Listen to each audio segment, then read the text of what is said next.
Hi masters అందరికీ కూడా ఆత్మ ప్రణామాలు. బ్రహ్మాస్ మెడిటేషన్ ఛానల్‌కి అందరికీ కూడా స్వాగతం, సుస్వాగతం మాస్టర్స్.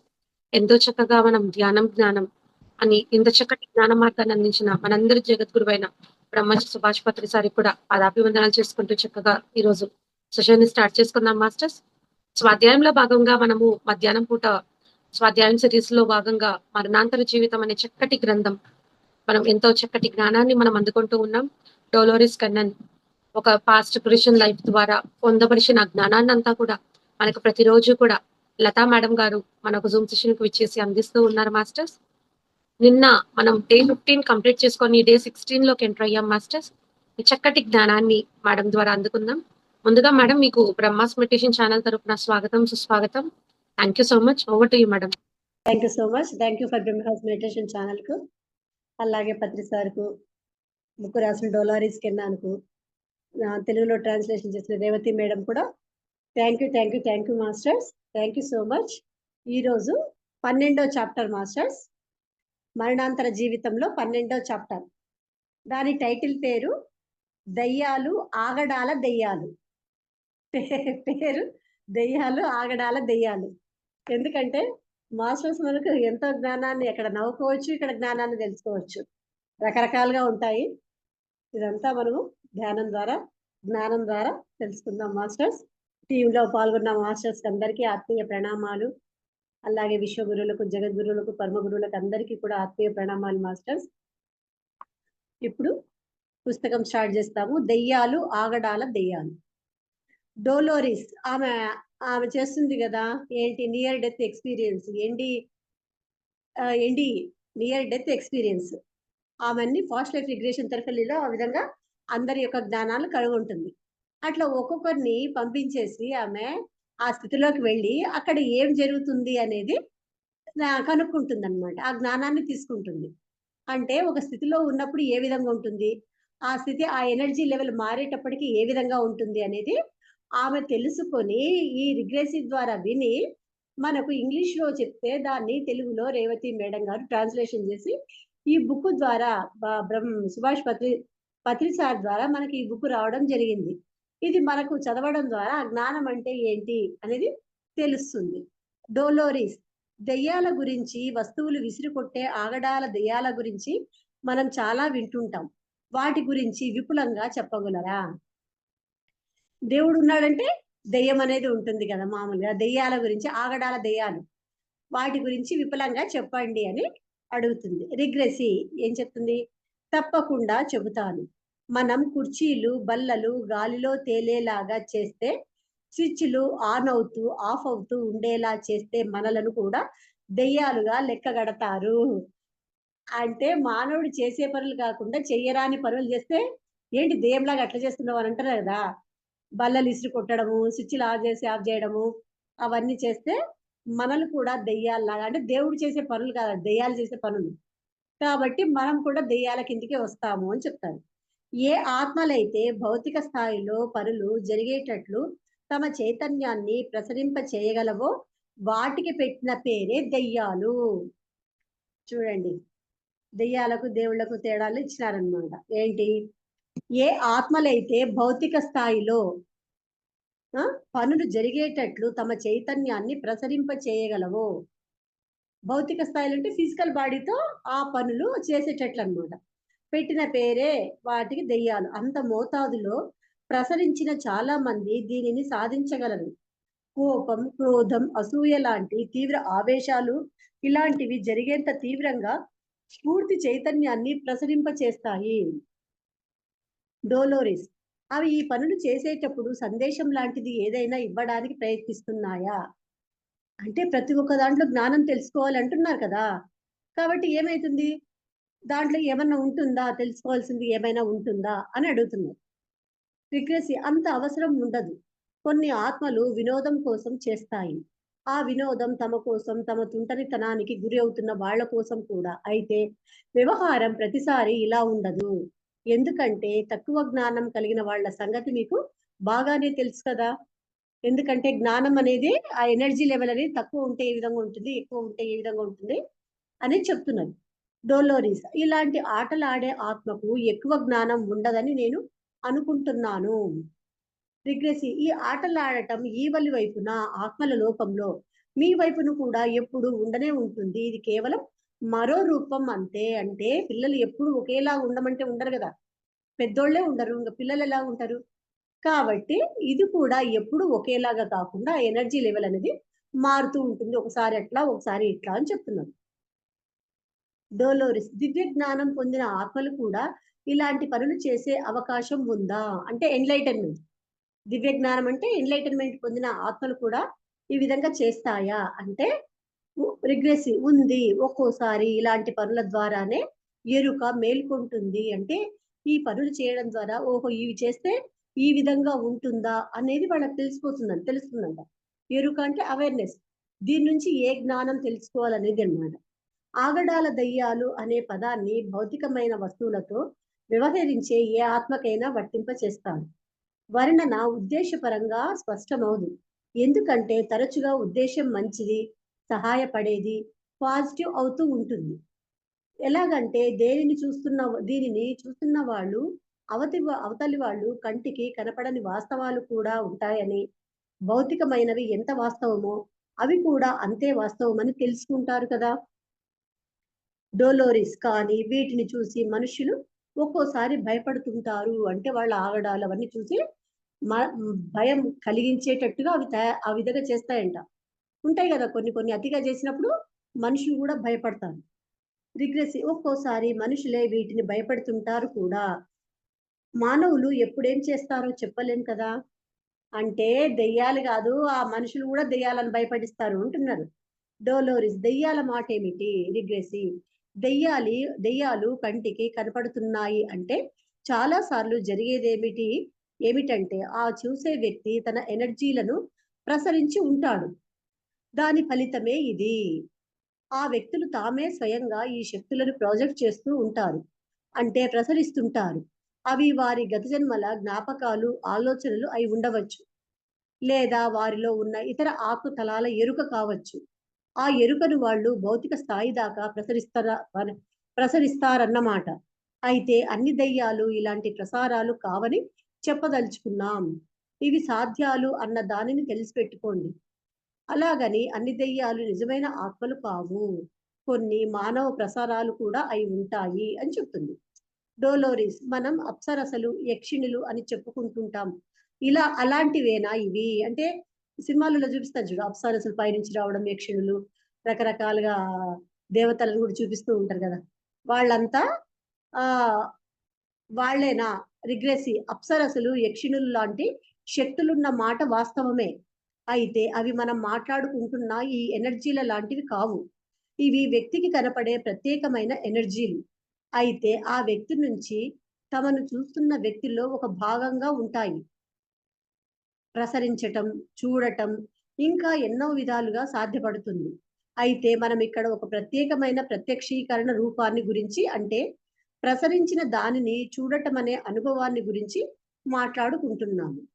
డోలోరిస్ తాము దెయ్యాలు అనుకుంటున్నవి వివిధ ప్రదేశాలలో అవే ఘట్టాలను నడపడం కొంతమంది చూశారు. క్షణకాలం పాటు వాళ్ళు వలలో చిక్కుకున్నట్టుగా కనపడుతుంటారు. అది చక్కటి ఉపమానం.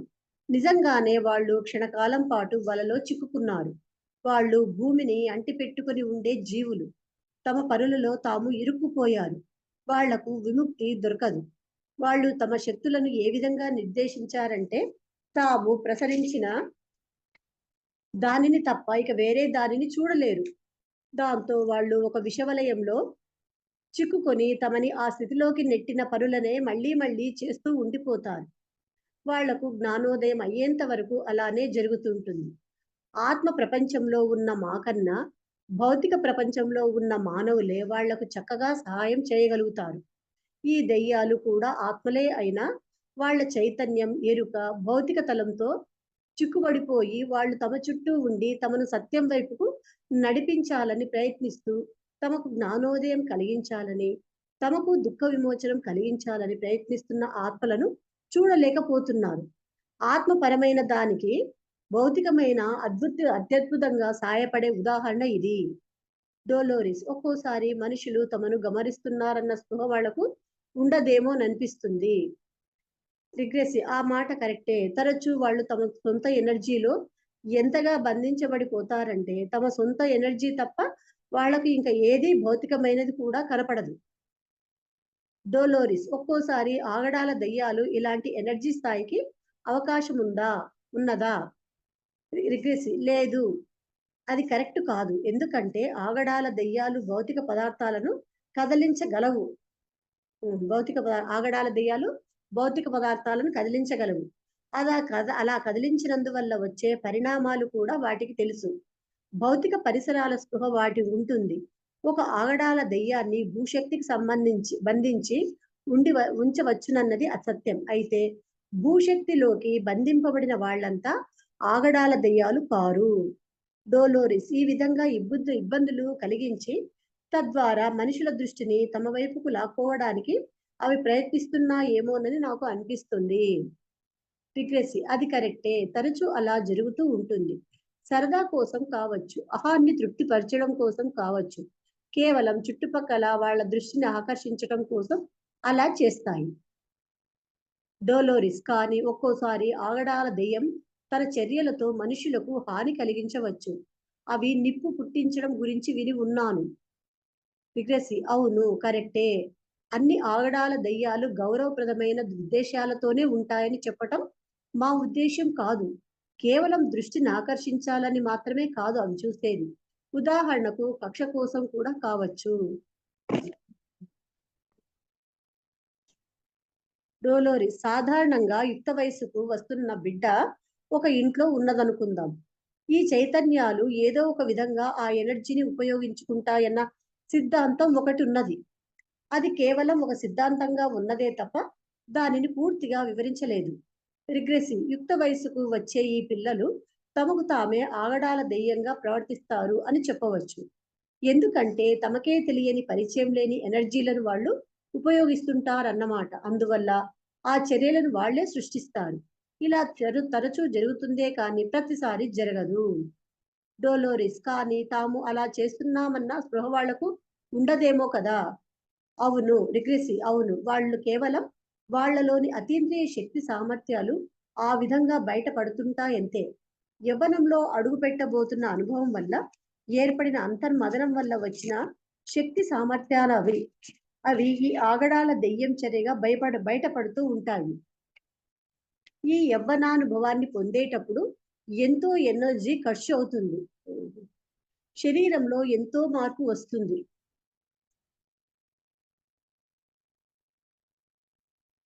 అప్పుడు ఈ శరీరం మనోతలాలకు, భావనా తలాలకు, ఆత్మతలాలకు బదిలీ అవుతుంది. డోలోరిస్ అంటే వాళ్ళు ఈ రకంగా ప్రవర్తించటం కుటుంబంపై పగ, ప్రతీకారం తీర్చుకోవటం లాంటి వాటి వల్ల కాదన్నమాట. రిగ్రెస్ అది కరెక్ట్. అది ఎనర్జీని రిలీజ్ చేసే ఒక మార్గం మాత్రమే. వెలిబుచ్చకుండా లోపల దాచేసుకున్న భావావేశాలను నిర్దేశించటం జరుగుతుంది. ఆగడాల దెయ్యం పనుల రూపంలో ఎనర్జీ రిలీజ్ అవుతుంది. డోలోరిస్ ఈ పనులంటే కొంతమంది భయపడతారు కాబట్టి దీనిని వివరించాలని ప్రయత్నించటం మంచిది. రిగ్రెసివ్ మనుషులు దానిని చూసి భయపడుతున్నారంటే అర్థం ఉంది. దానివల్ల వాళ్ళు తమకు హాని చేసే ఆత్మలు తిరుగుతున్నాయని అర్థం చేసుకోవచ్చు. ఇంతకు ముందు మేము చెప్పినట్లు అప్పుడప్పుడు ఇలా జరుగుతూ ఉంటుంది. డోలోరిస్ ఒకవేళ ఎవరికైనా హానికరమైన ఆగడాల దెయ్యం చర్యలు ఎదురైనట్లయితే వాటిని ఆపాలంటే వాళ్ళు ఏం చెయ్యాలి? రిగ్రెసి ఇంతకు ముందు చెప్పుకుంటున్నట్లు ఇలాంటి ఇబ్బందులు కలిగిస్తున్న ఈ జీవులను భగవంతుని పేరు చెప్పి సవాల్ చెయ్యండి. అంటే కొన్ని ఇబ్బంది కలిగిస్తుంటాయి కదా, వాటికి ఏం చేయమంటున్నారు? భగవంతుడి పేరు చెప్పి సవాల్ చెయ్యండి.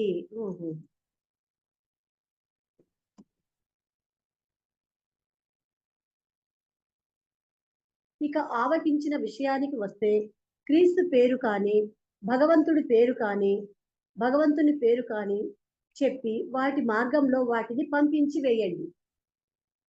ఇంకా ఆగడాలు అలాగే చేస్తే క్రీస్తు పేరు కానీ భగవంతుడు ఏ భగవంతుడైతే ఇష్టమో వాళ్ళే చూసుకోవాలి వీటిని అని చెప్పేసి ఆ మార్గంలోకి పంపించేయండి. అవి హాని తెలిపెట్టేవైతే క్రీస్తు లేదా భగవంతుని పేరు తలుచుకుంటే కావలసినంత రక్షణ దొరుకుతుంది. వాళ్ళు ఎవరినైతే నమ్ముకున్నారో వాళ్ళని తలుచుకుంటే ఆ యొక్క ఎనర్జీస్ వచ్చి వాళ్ళను కాపాడుతాయి అని చెప్తున్నారు. వాటికి కేవలం కావాల్సింది కేవలం జ్ఞానోదయం. అయితే దానిని అలాగే అంగీకరించి జ్ఞానిగా ఉండిపోవడానికి ప్రయత్నించండి. డోలోరిస్, భూమిని అంటిపెట్టుకుని ఉండిపోయే ఆత్మలు అసలు ఉంటాయా? రిగ్రెసివ్, మామూలుగా అనుకునే దానికన్నా లోతైన భావానికి వెళ్తే ఉన్నదనే అనుకోవాలి. ఎన్నో సమస్యలుండి వాటి నుంచి విముక్తి పొందగలవని అంగీకరించడానికి ఇష్టపడని వాళ్ళు భూమిని అంటిపెట్టుకుని ఉండిపోయే ఆత్మలుగా ఉంటారు. మామూలుగా అనుకునే దానికన్నా లోతైన భావానికి వెళ్తే ఉన్నదనే అనుకోవాలి. ఎన్నో సమస్యలుండి వాటి నుంచి విముక్తి పొందగలరని అంగీకరించడానికి ఇష్టపడని వాళ్ళు భూమిని అంటిపెట్టుకొని ఉండిపోయే ఆత్మలుగా ఉంటారు. డోలోరిస్, అంటే వాళ్ళు జీవితం పట్ల ఉండే విపరీతమైన ప్రేమ వల్ల భూమిని వదిలిపోవడానికి ఇష్టపడడం లేదంటారా? రిగ్రెసి, విషయం ఆ రెండిట్లో ఏదైనా కావచ్చు. లేదా ఎవరో వాళ్ళను భూమి మీద గట్టిగా బంధించి ఉంచటం వల్ల వాళ్ళు వెళ్ళలేకపోయి ఉండవచ్చు. చనిపోయిన వ్యక్తి కోసం నువ్వు దుఃఖిస్తూ కూర్చున్న ప్రతిసారి ఆ వ్యక్తి ఆత్మను నువ్వు మరికొంచెం భూమికి దగ్గరగా బంధించేస్తున్నట్లే లెక్క. అలాగని దుఃఖపడకూడదని కాదు. కానీ శృతి మించి దుఃఖించడం ఇటు బ్రతికున్న వాళ్లకు కూడా చెడు చేస్తుంది. శృతి మించి దుఃఖించడం ఇటు బ్రతికున్న వాళ్లకు కూడా చెడు చేస్తుంది. ఒక వ్యక్తి చనిపోయాడు అని ఏడవాల్సిన పని లేదు. చనిపోయిన వాళ్ళు చాలా మంది యువతలి వైపు, అంటే ఆత్మల లోకానికి వచ్చాక ఇక్కడి పరిస్థితులు, వాతావరణం చూసి చాలా ఆనందిస్తున్నారు. అంటే చనిపోయిన తర్వాత ఏం జరుగుతుంది అంటారు కదా, భయపడతారు కదా. అక్కడికి వెళ్ళిన తర్వాత ఎంతో ఆనందపడుతున్నారంట. డోలోరిస్, అయితే చనిపోయిన వాళ్ళ కోసం ఏడుచూ కూర్చోవడం వల్ల వాళ్ళని భూమికి బంధిస్తున్నాం అన్నమాట. ఇది మంచిది కాదు. చాలా మంది ఈ విషయాన్ని గ్రహించడం లేదు. అంటే దాని ద్వారా, ఇక్కడే ఉండడం ద్వారా, అవి ఇవి చెప్తారు కదా, ఆ విధంగా భూమి మీద బంధించడం ద్వారా ఆ అది మంచిది కాదు, పంపించాలి అని చెప్తున్నారు. మరో కథనం. డోలోరిస్, భూమిని అంటిపెట్టుకుని ఉండిపోయే ఆత్మలు ఉన్నాయని విన్నాను. అలాంటి విషయాలలో ఏం జరుగుతుంది? రిగ్రెస్, ఇది కొంచెం విధమిద్దంగా చెప్పలేని విషయం. సాధారణంగా జరిగేది ఏమిటంటే, ఆత్మపరంగా వాళ్ళు నిద్రలో నడుస్తున్నారు. ఆత్మలై ఉండి కూడా వాళ్ళలో భౌతిక తలం గురించిన స్పృహ ఇంకా ఉంటుంది. వాళ్లకు ఏదో తేడా కనపడుతోంది, కానీ అది ఏమిటో అర్థం కాదు. ఆత్మతలంలో వాళ్ళు నిద్రలో నడుస్తున్నట్లుంటుంది. మీ కాలమానం ప్రకారం ఎంతో కాలం వాళ్ళు నిద్రలో నడుస్తూ ఉండగలరు. దెయ్యాలుగానో, భూమిని అంటిపెట్టుకున్న ఆత్మలుగానో, కానీ కొంతకాలం తర్వాత వాళ్ళు మేల్కొంటారు. తాము ఆత్మల తలంలో ఉన్నామని గ్రహిస్తారు. తాము చేయవలసిన పనులు వేరే ఉన్నాయని గ్రహిస్తారు. డోలోరిస్, వాళ్ళు సందిగ్ధంలో ఎందుకుంటారు? హఠాత్తుగా చనిపోవటం వల్లనా, లేదా అలాంటిదేదైనా కారణం ఉంటుందా? డోలోరిస్, వాళ్ళు సందిగ్ధంలో ఎందుకుంటారు? హఠాత్తుగా సాధారణంగా ఇలా సాధారణంగా ఇలా ఎందుకు జరుగుతుంది అంటే, ఫలానా కర్మను తీర్చుకోవడానికి కేటాయించిన సమయాన్ని వాళ్ళు అంతఃచైతన్యం సరిగ్గా గుర్తించలేకపోతుంది. ఆ పనికి మరింత సమయం కావాలని ఆ అంతఃచైతన్యం అనుకుంటుంది. ఎప్పుడైతే ఆ ఎదురు చూస్తున్న కాలాన్ని మధ్యలోనే త్రుంపెయ్యటం జరుగుతుందో, ఆ పరిస్థితిని స్వీకరించడానికి, సర్దుకోవడానికి దానికి మరింత సమయం పడుతుంది. డోలోరిస్, భూమిని అంటిపెట్టుకుని ఉండిపోయే ఆత్మలు తాము బ్రతికిన చోటనే తిరుగుతుంటాయా, లేదా భూతలం మొత్తం మీద తిరుగుతుంటాయా? రిగ్రెసి, తమకు బాగా పరిచయమైన ప్రాంతాలలో ఎక్కువగా తిరుగుతుంటాయి. బహుశా ఏం జరుగుతుందో అర్థం చేసుకోవడానికి అవి ప్రయత్నిస్తుంటాయేమో. అవి నిద్రలో నడుస్తున్నాయి కనుక ముఖ్యంగా వాళ్ళ అంతఃచైతన్యం విషయాలను చక్కబెట్టాలని ప్రయత్నిస్తుంటుంది. ఒక విధంగా చెప్పాలంటే దానివల్ల ఆత్మ చైతన్యం మళ్ళీ జాగృతమవుతుంది. డోలోరిస్, ఆ స్థితిలో ఉండగా అవి భౌతిక శరీరంలోకి తిరిగి రావాలని ఎప్పుడైనా ప్రయత్నిస్తాయా? రిగ్రెసివ్, అలా తరచు జరగదు. ఎప్పుడన్నా ప్రయత్నిస్తాయి, కానీ ఆ శరీరంలో ఉన్న ఆత్మ వాటికి అడ్డుగా నిలుస్తుంది. తాము అనుకున్నది చేయలేమని అవి గ్రహిస్తాయి. అది రోడ్డు మీద నడుస్తూ ఎవరికన్నా డాష్ ఇవ్వటంలా ఉంటుంది. ఇలా కొన్నిసార్లు జరిగేసరికి వాళ్లకు మెలకువ రావడం మొదలు పెడుతుంది. నిద్రలో నడక ఆగిపోతుంది. అంటే కొన్ని రోజులు ఉంటాయి. సరైన ఎనర్జీ టచ్ అయిన తర్వాత అది మెల్లగా ఆగిపోతుంది అని చెప్తున్నారు. డోలోరిస్, అటువంటి నిద్రాస్థితిలో ఉన్నప్పుడు ఏం జరుగుతుందో వాళ్ళు గ్రహించేలా వాళ్లకు సాయం చేయటం కుదరదా? రిగ్రెసివ్, ఆత్మ నిద్రలో నడిచే స్థితిలో గాఢంగా ఉన్న వాళ్ళున్నప్పుడు వాళ్లను చేరటం చాలా కష్టం. ఒక్కోసారి వాళ్లతో మాట్లాడాలంటే తొందరగా మేల్కోవడానికి వాళ్ళకి సహాయం చేయాలంటే అందుకోసం కూడా వాళ్ళకు కొంత టైం ఇవ్వాల్సి ఉంటుంది. డోలోరిస్ నక్షత్రాల చుట్టూ డోలోరిస్ సత్రాల చుట్టూ, త్రాగుబోతుల చుట్టూ లేని ఉత్సాహాన్ని కృత్రిమంగా తెచ్చిపెట్టే మందులు వాడే వాళ్ళ చుట్టూ ఆత్మలు తిరుగుతుంటాయని కథలు విన్నాను. బహుశా ఇంద్రియపరమైన ఆనందాన్ని ఆశించి అవి అలా చేస్తాయేమో. అలాంటి వాటి గురించి మీరు విని ఉన్నారా? పరివర్తన సమయం గురించి ఇంతకు ముందు చెప్పాను. కొన్ని ఆత్మలకు, ముఖ్యంగా నెగటివ్ ప్రభావాలను తమ వైపుకు ఆకర్షించుకునే ఆత్మలకు పరివర్తన సమయం సాధారణంగా కష్టకాలంగానే ఉంటుంది. ఎందుకంటే వాటికి భౌతిక, ఇంద్రియ సుఖాలను వదులుకోవటం ఇష్టం ఉండదు. మీ సమాజంలో వాడుకలో ఉన్న ఆల్కహాల్, నికోటిన్, హెరాయిన్ లాంటి రకరకాల మాదక ద్రవ్యాల నుంచి పొందే గాఢమైన ఇంద్రియ సుఖాలు అవి. ఆల్కహాల్, నికోటిన్, హెరాయిన్ లాంటి రకరకాల మాదక ద్రవ్యాల నుంచి పొందే గాఢమైన ఇంద్రియ సుఖాలు అవి. కాబట్టి పరివర్తన చెందుతున్న ఈ ఆత్మలు ఇలాంటి వ్యసనాలకు బానిసలైన వారి చుట్టూ తిరుగుతూ కాలం గడుపుతుంటాయి. వాళ్ళ అనుభూతులను, ఇంద్రియ అనుభవాలను ఆస్వాదించే ప్రయత్నం చేస్తాయి. ప్రత్యక్షంగా అవి ఎంజాయ్ చేయలేవు కాబట్టి ప్రత్యామ్నాయంగా ఎంజాయ్ చేయడానికి ప్రయత్నిస్తాయి. ప్రత్యామ్నాయం అనేది చాలా ఆసక్తికరమైన పదం. ముఖ్యంగా ఈ సందర్భంలో అది చక్కగా సరిపోతుంది. డిక్షనరీలో ఈ పదానికి అర్థం ఈ విధంగా ఉంది: వేరొకరి స్థానాన్ని ఆక్రమించటం, ఒకరి స్థానంలో మరొకరు చేయడం లేదా అనుభవించడం, మరొకరి అనుభవంలో తమూహాపరంగా పాల్గొనటం. ఉదాహరణ, ప్రత్యామ్నాయ పులకింత. అతను తానేం చెప్పాలని ప్రయత్నిస్తున్నాడో దానిని వర్ణించడానికి అంతకంటే మంచి పదాన్ని ఎంచుకోలేకపోయాడు. డోలోరిస్ ఈ ఆత్మలు తాము చనిపోయామని గ్రహిస్తాయి అనుకుంటున్నారా? ఒక్కోసారి గ్రహిస్తాయి, ఒక్కోసారి గ్రహించవు. చాలా సార్లు గ్రహిస్తాయి తాము చనిపోయామని, కానీ వెంటనే తిరిగి భౌతిక తలంలోకి వెళ్ళిపోవాలని ఆశపడతాయి. అవి ఇంకా పరివర్తన దశలోనే ఉండటం వల్ల వ్యవహారాలను ఎలా బ్యాలెన్స్ చేయాలో వాటికి ఇంకా తెలియదు. అలాంటి వాళ్ళు తాము బ్రతికుండగా ఎలా భౌతిక వ్యవహారాలలో పాల్గొనాలో అలాగే పాల్గొనడానికి ప్రయత్నిస్తుంటారు. మానవులు తమను చూడలేరని వాళ్ళు గ్రహించరు. చిట్ట చివరికి ఎప్పటికో నెమ్మదిగా తాము చనిపోయామని గ్రహిస్తారు. అలా గ్రహించగానే అప్పుడు వాళ్లకు ఆత్మల లోకం గురించి స్పృహ ఏర్పడుతుంది. దాంతో వాళ్ళ పరివర్తన కాలం పూర్తవుతుంది. ఎప్పుడైతే వాళ్ళు గుర్తిస్తారో అప్పుడు లేచి మళ్ళీ జన్మ తీసుకోవడానికి ప్రయత్నిస్తారు. డోలోరిస్ ఈ భూమి మీద ఏదైతే ఉన్నదో అది సృష్టి సమస్తం. అదే సృష్టి సమస్తం. దీనికి ఆవల ఇంకా సృష్టి లేదు అని వాళ్ళు అనుకోవచ్చు కదా. అవును, అటువంటి ఆత్మలు మొదట్లో అలా అనుకుంటాయి.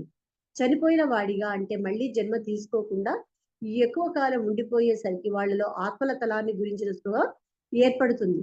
కేవలం ప్రకంపన, ఆకర్షణ వల్ల ఇలా జరుగుతుంది. పరివర్తన కాలంలో ఇలాంటి ఆత్మ తనకు సహాయం చేయడానికి వచ్చిన వాళ్లను వెంటనే చూడలేదు. భౌతిక తలంలో బలంగా శుద్ధి చేసుకొని ఉన్నారు కనుక దృష్టి అంతా భౌతిక తలం మీదనే ఉంది కనుక వాళ్లకు వెంటనే సహాయకులు కనపడరు. అంటే భౌతికం మీద ఉండే వాళ్లకు ఎవరైతే సహాయం చేస్తామని వస్తారో వాళ్లకు కనపడరు అని చెప్తున్నారు. డోలోరిస్ భూమిని అంటి పెట్టుకొని భూమి దగ్గరే ఉండిపోవాలనుకునే ఆత్మలకు ఏమవుతుంది? వాళ్ళ విషయం ఏమిటి? అటువంటప్పుడు ఆ ఆత్మలు భూమి వైపుకు లాగబడతాయి. ఆత్మల తలంలోకి వెళ్ళినా అక్కడ అడ్జస్ట్ కావడానికి వాటికి ఎంతో సమయం పడుతుంది. వాళ్ళ మనసులలో తమకు బాగా తెలిసిన దృశ్యాలే నిలబడిపోయి ఉంటాయి. అంతకు మించి ఎదగరు వాళ్ళు. ఆ జ్ఞాపకాలను ఊతకర్రగా ఉపయోగించుకుంటారు వాళ్ళు. దానివల్ల వాళ్ళు భూతలానికి దగ్గరగా ఉండిపోతారు. ఈ ఆత్మలకు ఒక్కోసారి సహాయం అవసరం. చాలా సార్లు వాళ్ళు అనుకోకుండా తమ కర్మకు నెగిటివ్ మరింత చేర్చే పనులు చేసి ఉంటారు. ఆ వాస్తవాన్ని ఎదుర్కోవడానికి వాళ్ళు సిద్ధంగా ఉండరు. తమ మనస్సులలో ఏ దృశ్యాలనైతే ఊతకర్రగా పెట్టుకున్నారో వాటికి పారేయడానికి భయపడతారు. అవి పారేస్తే ఏం చూడాల్సి వస్తుందోనని వాళ్ళ భయం. డోలోరిస్ తమకు బాగా తెలిసిన వాటితోనే ఉండిపోవాలనుకుంటారా వాళ్ళు? అవును, భయం వల్ల అలా చేస్తారు. వాళ్ళు భౌతిక తలానికి దగ్గరగా ఉండిపోయినట్లయితే వారి ప్రకంపనలు భూతలానికి సరిపోయేటట్లుగా అనుకూలంగా ఉంటాయి. ఈ భౌతిక తలం మీద వారి ప్రతిధ్వనులు అప్పుడప్పుడు ఉంటుంటాయి. ప్రతిధ్వని అంటే శబ్దానిది అనుకుంటాం కానీ ఇది ఎనర్జీ ప్రతిధ్వని. ప్రతిధ్వని అంటే సౌండ్ కు సంబంధించింది అని అనుకుంటారు కానీ కాదంట. ఇది శబ్దానిది, ఎనర్జీ ప్రతినిధి. ప్రతిధ్వని అంటే శబ్దానిది అనుకుంటాం కానీ ఇది ఎనర్జీ ప్రతిధ్వని. ఇది అప్పుడప్పుడు కనపడే బాహ్య రూపాల గురించి వివరిస్తుంది. ఆ రూపాలనే మీరు దెయ్యాలు అంటుంటారు. డోలోరిస్ అయితే అది నిజంగా ఆత్మ కాదా? అది కేవలం ఆ ఇంటి చుట్టూనో ఆ ప్రాంతంలోనో ఉండిపోయిన ఆత్మ యొక్క ప్రతిధ్వనేనా అవి? రిగ్రెసివ్ అవును. బహుశా తెరకు ఆవలి వైపున ఉన్న ఆత్మ తన మనస్సులో ఒక ఇంటి రూపాన్ని తయారు చేసి ఉపయోగిస్తుందేమో. అతను మొట్టమొదట చనిపోయి యువతలి వైపుకి వచ్చినప్పుడు ఒక ఇంటి బొమ్మను ఊహించుకొని ఉంటుంది.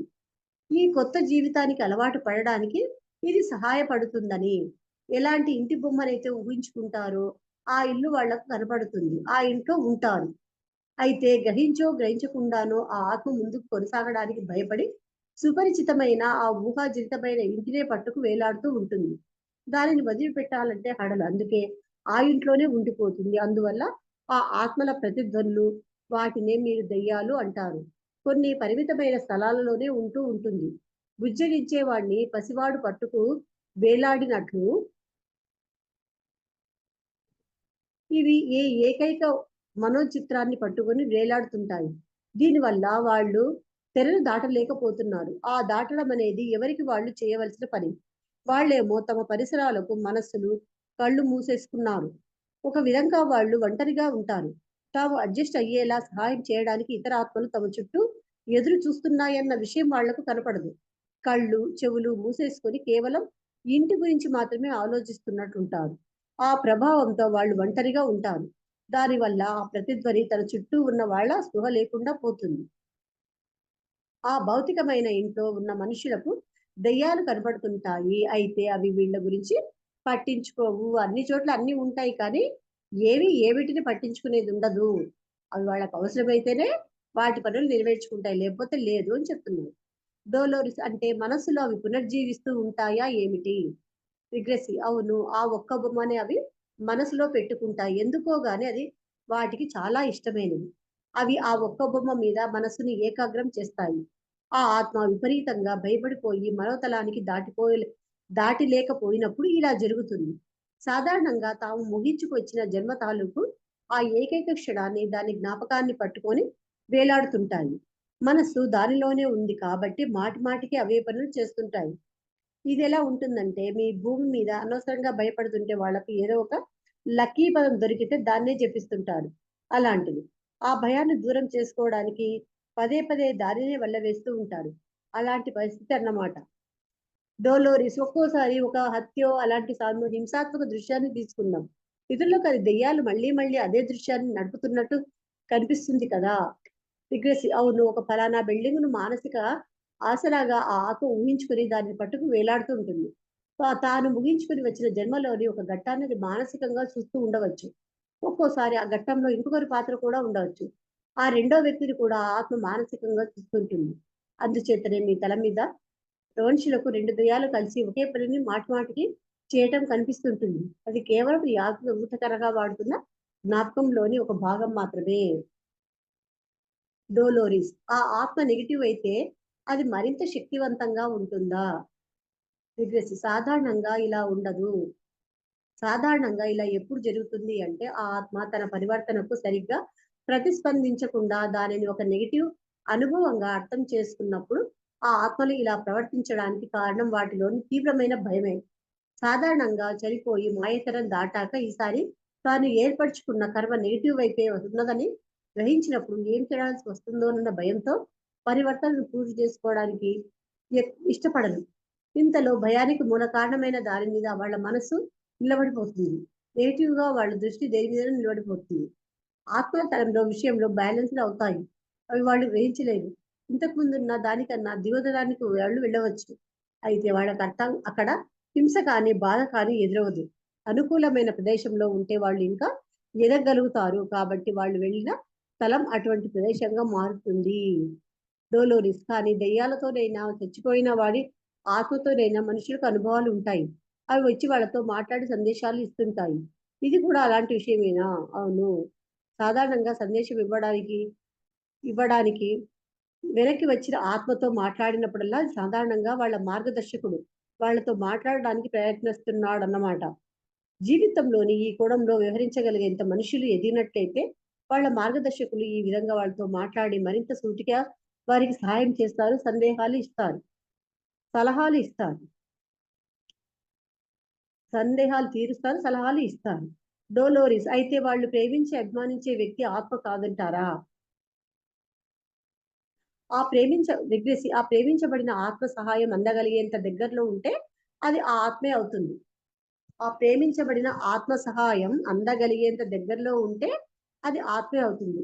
అయితే ఆ ఆత్మలు సాధారణంగా సహాయం చేయాలని అనుకోవు. ఎందుకంటే అలా సహాయం చేసినట్లయితే ఆ మనుషులు అనేక జన్మల వరకు కర్మ తీరకుండా ఆ ఇద్దరి మధ్య ముడిపడి ఉంటుంది. ఆ ప్రేమించబడే ఆత్మ చనిపోయి కొంతకాలం ఆత్మల లోకంలో ఉన్న ఆ వ్యక్తికి ఆ ఆత్మకు కర్మపరంగా లింకు ఉండనే ఉంటుంది. భవిష్యత్ జన్మలలో వాళ్ళు నిస్సందేహంగా కలుస్తూనే ఉంటారు. కాబట్టి వాళ్ళు సహాయం చేయడానికి సుముఖంగా ఉంటారు. చాలా సార్లు వాళ్ళ మార్గదర్శకుడు ఆవలి వైపున ఉన్న ఎవరో ఒక ఇష్టునితో మాట్లాడుతుంటారు. వాళ్ళిద్దరూ కలిసి మాయతెరల యువతల ఉన్న ఈ మనిషికి సందేశం ఇవ్వటం కోసం తమ ప్రతిధ్వనిని ప్రసరింప చేస్తారు. డోలోరిస్ అంటే వాళ్ళు స్వయంగా వెనక్కి తిరిగి రారన్నమాట. వాళ్ళు పంపేది కేవలం ప్రతిధ్వని అన్నమాట. రిగ్గెసి అవును. ముందుగా అవతలి తరపు చేరిన మిగిలిన ఆత్మలు ఉపయోగించే పద్ధతినే అవి ఉపయోగిస్తాయి. కాకపోతే ఈ పద్ధతి పకడ్బందీగా ఉండి కావాలని చేయటం జరుగుతుంది. సరి అయిన మానసిక స్థితిలోకి రావటం కోసం వాళ్ళు తమ మనస్సులను ప్రశాంతపరుచుకుంటారు. కానీ అది పాజిటివ్ అనుభవం. భౌతిక తలం మీదికి వాళ్ళు తమ ఆత్మ ప్రతిధ్వనిని ప్రసరింప చేస్తారు. ఒక్కోసారి వాళ్ళు అలా అనేక మార్లు చేయాల్సి వస్తుంది. అప్పటికి కానీ ఈ భూమి మీద ఉన్న ఆ మనిషి దానిని గమనించి తెలుసుకోడు. అందువల్లనే ఒక్కోసారి ఆ దెయ్యాన్నో లేక ఆత్మనో ఆ మనిషి చూసే లోపల విచిత్రమైన సంఘటనలు జరిగిపోతుంటాయి. వాళ్ళు అప్పటికే ప్రసారం చేస్తుంటారన్నమాట.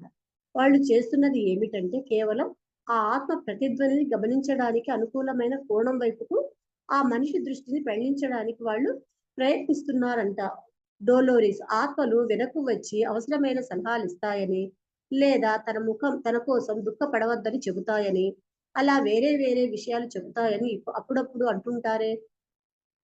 రిగ్రెసి అవును. ఎందుకంటే విపరీతంగా దుఃఖపడితే దానివల్ల కర్మ పరిపక్వం కావడానికి ఆటంకంగా నిలబడుతుంది. చూడండి ఎంతవరకు. విపరీతంగా దుఃఖపడితే దానివల్ల కర్మ పరిపక్వం కావడానికి ఆటంకంగా నిలబడుతుంది. అందుకనే మనొకసారి ఏం చెప్తాడు, ధ్యానం చేస్తూ చేస్తూ ఏడవగా ఏడవకూడదు. పిరమిడ్ మాస్టర్స్ అనేవాళ్ళు అసలు ఏడుపు ఉండకూడదు అని చెప్తారు. ఎందుకొరకు ఏడుపు? ఏడుపు అనేది అజ్ఞానం. దేని కొరకు ఏడుస్తున్నావు నువ్వు? అది తెలుసుకోమంటారు. దాని కొరకు జ్ఞానం కదా! ధ్యానం వల్ల జ్ఞానం, ఆత్మ జ్ఞానం. నేను ఆత్మను తెలుసుకోవడం కదా! ఆత్మ చేయవలసిన పని ఏమిటి? మంచి పనులు, అందరికీ సహాయ సహకారాలుగా ఉండే ఆ పనులు చేయడం. మరి దేవుడు అంటే మంచి పనులు చేసేవాళ్లే కదా! ఆగడాలు, పిచ్చి పిచ్చి పనులు, ఇతరులకు కోపాలు కలిగించే పనులు దెయ్యాలు చేస్తాయి. కాబట్టి నువ్వు దేవుడివా దెయ్యానివంటే మనం చేసే కర్మలను బట్టి మనం ఎవరో మనకు తెలుస్తుంది. ఆ విధమైనటువంటి కర్మలు చేస్తూ మనం ముందుకెళ్ళాలి అని చెప్తున్నారు. అందుకని చెప్తున్నాను. ఎందుకంటే విపరీతంగా దుఃఖపడితే దానివల్ల కర్మ పరిపక్వం కావడానికి ఆటంకంగా నిలబడుతుంది. ఎప్పుడైతే ఎక్కువగా బాధపడినావో, ఎక్కువగా ఏడ్చినావో అప్పుడు ఆ ఎనర్జీ అంతా వెళ్ళిపోతుంది. మళ్ళీ ఆ ఎనర్జీని తీసుకురావడానికి ఎంత కష్టపడాలి? నీరసపడిపోతారు, డీలా పడిపోతారు. ఇంకా పనులు చేత కావు. మళ్ళీ ఎవరో వచ్చి చేయాల్సొస్తుంది. ఏ వ్యక్తి కోసమైతే మీరింత దుఃఖిస్తున్నారో ఆ వ్యక్తి మళ్ళీ మీకు తారసపడతారని మీరు గ్రహించటం అవసరం. అంటే గుర్తుపెట్టుకోవాలన్నమాట. ఎందుకు అంటే ఏ వ్యక్తి అయితే దుఃఖపడుతున్నాడో మళ్ళీ మీరు ఆ వ్యక్తి దుఃఖపడేది మీకు కనిపిస్తాడు అని చెప్తున్నారు. ఏమని? ఒకసారి నేను ధ్యానం చేస్తుంటే మా ఇంట్లో ధ్యానం జరుగుతూ ఉంటుంది. ధ్యానం జరుగుతూ ఉన్నప్పుడు ఒక ఇద్దరు భార్యాభర్తలు ముసలి వాళ్ళన్నమాట. ముసలివాళ్ళంటే ఇంకా బానే ఏజ్డ్ పీపులే, ఇద్దరు వచ్చేవాళ్ళు. ధ్యానం చేస్తూ ఉండేవాళ్ళు. ధ్యానం చేస్తూ ఉన్న తర్వాత ఆయనకు ఉంటుంటేనే ఒకసారి పెరాలిసిస్ అటాక్ అయింది. పెరాలిసిస్ అటాక్ అయ్యి ఆయన మంచంలో పడిపోయాడు. తర్వాత ఇంక భార్య ఇంకా ఆయనకు సేవలు చేయాలి కదా! ఆ విధంగా సేవలు చేస్తూ ఉంది. ఉన్న తర్వాత ఇంకా ఈమె ఏమనుకుంటుందంట ఆయనను, ఇంకా అలాగే ఉండాలి, ఈయన నా పసుపు కుంకుమ అనేది అలాగే ఉండాలి, నిలబడాలి, కాబట్టి ఈయన అలాగే ఉండాలి అని చెప్పి ఆయన మంచంలో ఉన్నా కూడా అలాగే బలవంతంగా తిండి పెడతారు కదా, ఆహారం పెడతారు కదా, బలవంతంగా పెట్టేది. ఇంకా తినాలి తినాలి అంత మంచం మీద చేస్తూ ఉంటే కూడా ఆమె అలాగే అన్ని చేస్తూ ఉండేది. మంచం మీద నుంచి అన్ని చేస్తూ ఉండేది. తర్వాత ఆయన ఒక రోజు నేను వెళ్ళి చూశాను. ఎందుకంటే ధ్యానానికి వస్తున్నారు కదా, వెళ్ళి మనం చూడాలి కదా. వెళ్ళి చూస్తే ఆయన నోటి మాట, కాలి చేతులు అన్ని పడిపోయినా కూడా ఆ కళ్ళల్లో నన్ను చూసి నేను గుర్తుపట్టినాను నిన్ను అనేటట్టు తెలుస్తుందన్నమాట. సరే ఇంక చూసి వచ్చేసాం. వచ్చేసినాక మళ్ళీ కొన్ని రోజులకి ఆయన చనిపోయాడు. చనిపోయిన తర్వాత మామూలుగా మనకు తెలుసు కదా, చనిపోతే కూడా ధ్యానం అనేది ఇంట్లో పెట్టియడం జరుగుతుందన్నమాట. మనం పోయి చూస్తాం కదా. చూసిన తర్వాత అక్కడ కూర్చున్నాం. చూడ్డానికి పోయాను. పోయిన తర్వాత ఇంక ఆమె ఒకటే ఏడుస్తుంది. చాలా ఏడుస్తుంది. ఏజ్డ్, దానికి తోడు ఇంకా ఏడుస్తుంది. ఏడుస్తుంటే నేను చెప్పాను, "అంతగా ఏడ్చొద్దు నువ్వు. ధ్యానం తెలుసుకున్నావు గదా! ఆ ధ్యానంలో నువ్వు ఎక్కువ ఏడ్చే కొద్దీ ఆ ఎనర్జీ లాస్ అయ్యి నీ శరీరం అంతా పటుత్వం తగ్గిపోతుంది. మళ్ళీ నీకు ఎవరో చేయాలి. వాళ్ళు చేయలేదు, వీళ్ళు చేయాలనేది వాళ్ళ మీద బాధపడతావు. కాబట్టి ఎక్కువగా ఏడ్చొద్దు" అని చెప్పి 5 నిమిషాలు ధ్యానంలో కూర్చోపెట్టాను. ఆ ధ్యానంలో దాంట్లో ఏమైంది, ఆ అక్కడ గోడలో ఆయన కనిపిస్తున్నాడు. ఆయన సూక్ష్మ శరీరం కనిపిస్తుంది. కనిపించి అదేం చెప్తుంది, "ధ్యానాన్ని కూర్చోబెట్టు, ధ్యానాన్ని కూర్చోబెట్టు" అందరిని నేను చెప్తుంది. చెప్పే వరకు నాకు ఆశ్చర్యమైంది. నేను సరే, సరే. నేను కాదు కదా చేసేది. వెంటనే నేను లేచి, "ఈ ఆత్మ కోరుకుంటుంది. అందరు ధ్యానం చేయాలంట. ఇక్కడి వాళ్ళు అక్కడ ధ్యానం కూర్చోవాలా" అని చెప్పడం జరిగింది. వెంటనే ఎక్కడి వాళ్ళు అక్కడ ధ్యానం కూర్చున్నారు. కూర్చొని 5 నిమిషాలు చేయించేసాం. అయిపోయింది. మళ్ళీ వాళ్ళు మామూలుగా నార్మల్‌గా లేచారు. ఎందుకు అందరూ అలా కూర్చున్నారంటే, ఎప్పుడైతే మనము నేను చేస్తున్నానని భావన ఉండకుండగా, ఆ మాస్టర్స్ మన ద్వారా చేయిస్తున్నారన్న భావన ఉంటే, ఈ శరీరం అనేది ఓన్లీ మన ఇన్‌స్ట్రుమెంట్ అనుకున్నప్పుడు, ఈ శరీరం ద్వారా ఏం జరగాలో అది జరుగుతుంది. ఆ విధంగా అది జరిగిపోయింది. తర్వాత అయిపోయింది. 16 రోజులు కర్మ. అదంతా మళ్ళీ పిలిచినారు. పిలిస్తే మళ్ళీ అందరం కలిసి వెళ్ళాం. వెళ్ళి మళ్ళీ ఇంగా మామూలే కదా, మనం ధ్యానమూలని పిలిస్తే ధ్యానం అనేది ఉంటది గదా. అక్కడ ధ్యానం చేశాం. ధ్యానం చేస్తుంటే ఏదైతే చనిపోయిందో ఆ ఆత్మ డాన్స్ ఏస్తుంది. నాకు ధ్యానంలో కనిపిస్తూ ఉంది. కనిపిస్తూ ఉంటే నాకు ఆశ్చర్యమైంది. "ఏంటి నువ్విలా ధ్యానం చేస్తున్నావు? మరి మీ భార్య అంతగానం ఏడుస్తుంది కదా! ఏమి మరి ఆమెకేం చెప్పమంటావు?" అంటే ఆయన చెప్తున్నాడు. ఏమని? "నేను ఎంతగా నాకు ఒళ్ళు సహకరించకపోయినా పెరాలిసిస్ వచ్చి అలాగే పడిపోయినా, నేను వెళ్తాను అనుకుంటే కూడా ఆమె బలవంతంగా మొండి పట్టుదలగా నన్ను అలాగే పట్టుకోయింది. నాకు చేత కాలేదు కాబట్టి ఆమెను విడిపించుకొని నేను వెళ్ళిపోయినాను. ఇక నేను ధ్యానం చేసే వాళ్ళ ఇళ్ళలో జన్మ తీసుకొని ధ్యాన ప్రచారం చేస్తూ నా చివరి జన్మగా చేసుకుంటాను" అని చెప్పి ఆయన వెళ్ళిపోయినారు. వెళ్ళిపోయిన తర్వాత ధ్యానంలో అయిపోయినాక ధ్యానంలో నుంచి అందరం లేచేసాం. లేచిన తర్వాత నేను పక్కన ఉన్న ఆంటీని అడిగా, "ఏం ఆంటీ మీ ఆయన కనిపించినాడా?" అంటే, "ఎక్కడ కనిపిస్తాడు" అని ఒకటి ఏడుస్తుంది. ఇంకా "ఏడ్చొద్దు, ఏడ్చినందువల్ల ఏమీ రాదు. నాకు కనిపించినాడు. ఈ విధంగా చెప్పినాడు చూడు. మరి నీ ఇష్టము" అని చెప్పాను. చెప్పే వరకు ఆశ్చర్యపడిపోయింది. "మరి నాకు కనిపించలేదే! నీకు కనిపించినాడే! అంటే నువ్వు ఏడుస్తూ ఉన్నావు గదా! ఏడుస్తూ ఉంటే ఎలా కనిపిస్తాడాయన?" అంటే అప్పుడు ఆమేమన్నది, "అట్లనా?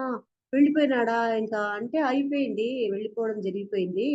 నువ్వింక ఏడ్చొద్దు. నువ్వు ధ్యానం చేసుకో. నీ శరీరాన్ని, ఆరోగ్యాన్ని జాగ్రత్తగా కాపాడుకో. ఉన్నంతలో మంచి చేస్తూ, సహాయం చేస్తూ ఆరోగ్యంగా ఉండు" అని చెప్పడం జరిగింది. అప్పుడు ఆమె ఇంగ కళ్ళు తుడుచుకొని, "ఇంగ నేను ఇప్పటి నుంచి ఏడవను. నేను మంచి పనులు ఈ విధంగానే నా చేతనైనంత పనులు హెల్ప్ చేస్తూ, మంచి కర్మలు చేస్తూనే ఉంటాను" అని చెప్పింది. అప్పుడు అని అర్థమైంది. ఇదో ఇప్పుడు చెప్తున్నారు గదా! ఇక్కడ ఏమంటున్నారిక్కడ? ఎందుకంటే విపరీతంగా దుఃఖపడితే దానివల్ల కర్మ పరిపక్వం కావడానికి ఆటంకంగా నిలబడుతుంది. ఎందుకొరకు? ఎప్పుడైతే ఎక్కువ ఏడవడం వల్ల ఆ ఎనర్జీ పోతుంది. ఒకసారి ఇలాగే అన్నమాట. ప్రతిసారు స్టేజ్ మీద అంతా ధ్యానం క్లాస్ చెప్తూ ఉన్నారు. చెప్తూ ఉన్నప్పుడు నేను గూడా స్టేజ్ మీద ఉన్నాను. ఉన్నప్పుడు సారు అలాగే ఇక్కడ కూర్చున్నప్పుడు అలాగే కుర్చీ జరుపుకొనొచ్చి నా పక్కన కుర్చేసుకొని కూర్చున్నారు. కూర్చున్న తర్వాత సారు ఇట్లా చూసి నా తల మీద ఒకటి, నా తల వెనుక భాగంలో ఇట్లా 2 దెబ్బలు వేశారు. తల మీద, తల వెనుక. కొట్టి "ఏడుస్తున్నావా?" అని అడిగారు. అంటే "లేదు సార్ ఏడవలేదంటే" "పిరమిడ్ మాస్టర్స్ ఎప్పుడు ఏడవకూడదు చూడు." అంటే "సరేలే సార్ ఓకే. సారే చెప్పిన" అంటే ఒక ధ్యానంలో ఉన్నప్పుడు ఆ గురువులు ఏం చేస్తారంటే, వీళ్ళు ఎక్కడ కింద దిగజారుతారో అనేటట్టు మనకు ధైర్యాన్నిస్తారు. వాళ్ళు వాళ్ళ చేతల ద్వారా, వాళ్ళ మాటల ద్వారా తర్వాత ధ్యానంలో వచ్చే దాని ద్వారా కూడా వాళ్ళు ఆ జ్ఞానాన్ని ఇస్తారు. అంటే ఎనర్జీ అనేది లాస్ చేసుకోకూడదు కదా! కాబట్టి ఆ విధమైనటువంటి ఎనర్జీని తీసుకున్నప్పుడు ఏమైతుందంటే, మనకు దాని యొక్క జ్ఞానం వస్తుంది. ఇక్కడ ఏదో పెద్దగా వచ్చింది అది అని కాదు. దాని యొక్క జ్ఞానం అనేది వస్తుంది. ఏ వ్యక్తి కోసమైతే మీరింత దుఃఖిస్తున్నారో, ఆ వ్యక్తి మళ్ళీ మీకు తారసపడతారని మీరు గ్రహించటం అవసరం.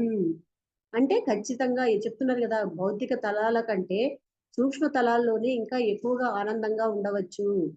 అక్కడ ఇంకా అంతా ఇంకా మంచి మంచివుంటాయి. భౌతిక తలాల్లో ఎక్కువ కోపాలు, ద్వేషాలు అవి ఎక్కువుంటాయి. కానీ ఆత్మతలంలో అక్కడ ఉండదు అని చెప్తున్నారు. మీ ఎడబాటు శాశ్వతమైనది కాదు. కేవలం తాత్కాలికమైనది. ఎందుకంటే పునరపి జననం, పునరపి మరణం, జననం, పునరపి జనని జఠరే శయనం. అంటే పోయిన వాళ్ళు మళ్ళీ రాక తప్పదు. ఉన్నవాళ్ళు పోక తప్పదు. కాబట్టి అది ఎప్పుడు ఆ జ్ఞానాన్ని మీరు అర్థంలో అవేర్‌నెస్‌తో ఉండండి. ఆ జ్ఞానాన్ని పెంచుకోండి అని చెప్తున్నారు. కేవలం తాత్కాలికమైనది. మీరు ఆ విషయాన్ని పక్కన పెట్టి మీ అభివృద్ధి పదంలో ముందుకు సాగండి. ఎందుకొరకొచ్చాము ఈ భూమి మీదకి? ఏం చేసేటందుకొచ్చాము దాని ప్రకారం. దాంతో తర్వాతి జన్మకు సిద్ధపడిపోతారు మీరు. అంతే ఒక 60%, 80% మార్కులొచ్చాయంటే నీకు ఎక్కడ వేరే యూనివర్సిటీలో మంచి యూనివర్సిటీలో నీకు మార్కులొస్తాయి. అక్కడ నీకు క్లా వెళ్ళడానికి అవకాశం ఉంటుంది. మార్కులే లేకపోతే ఎక్కడికెళ్తావు? అదే విధంగా నీ ఎనర్జీననేది పనికిరాని వాటికి దేనికంటే దానికి ఉపయోగించుకోక ఏదైతే అందరికీ ఉపయోగపడుతుందో, నీకు ఉపయోగపడుతుందో దాన్ని నువ్వు పాటించు, ఆచరించు, చెప్పు. అది నీ డిజైన్ ఆఫ్ లైఫ్. అందుకనే ధ్యానంలో చేస్తూ నువ్వు భూమి మీదకి ఎందుకొచ్చావు? దేని కొరకొచ్చావు? అనేది కనుక్కో. ఆ విధంగా నువ్వు ఫాలో కా అని చెప్తున్నారు. ముందుకు సాగండి. దాంతో తర్వాతి జన్మకు సిద్ధపడిపోతారు మీరు. చూడండి ఇంత జ్ఞానం ఇస్తున్నారు మాస్టర్స్. డోలోరిస్. కానీ ఆ వ్యక్తికి, ఆ మనుషులకు సలహా ఇవ్వాలనిపించినప్పుడు వాళ్ళకి ఆ విషయం తెలియజెప్పడానికి తాను ప్రసారం చేసుకోగలరు కదూ! లిటరసీ. అవును. వాళ్ళు ఆ మార్గదర్శకులు ఈ విషయంలో కలిసి పనిచేసి, ఆ మనుషులకు వాళ్ళ జీవితంలో ఎప్పుడు అవసరమో అప్పుడు సలహాలు అందిస్తారు. అందుకనే వాళ్ళని మార్గదర్శకులు అన్నారు. సలహాదారు వేరు, మార్గదర్శకులు వేరు. సలహాదారు అంటే ఒక వ్యక్తికి నువ్వు సలహా ఈ విధంగా వెళ్ళు, ఈ విధంగా వెళ్ళని. మార్గదర్శకులంటే ఈ అందరూ కలిసి పనిచేసి ఒక గ్రూప్‌ను ముందుకు తీసుకెళ్ళడం. వాళ్ళ జీవితంలో ఎప్పుడు అవసరమో అప్పుడు సలహాలు అందిస్తారు. డోలోరిస్. మరి ఆ మార్గదర్శకుడే ఆ మనుషులకు ఇష్టమైన వాడి రూపంలో కనపడడానికి అవకాశం ఉందనుకుంటున్నారా? రిగ్రెసి. లేదు. ఆ ప్రేమించబడుతున్న ఆత్మ తన ప్రతిధ్వనిని ప్రసరింపచేసే అలా చూస్తాడు ఆ మార్గదర్శకుడు. అలాంటి ఆత్మలు ఆవలి వైపున చాలా ఉంటాయి. హీనపక్షంగా ఒక్కటైనా ఉంటుంది. రిగ్రెసివ్. డోలోరిస్.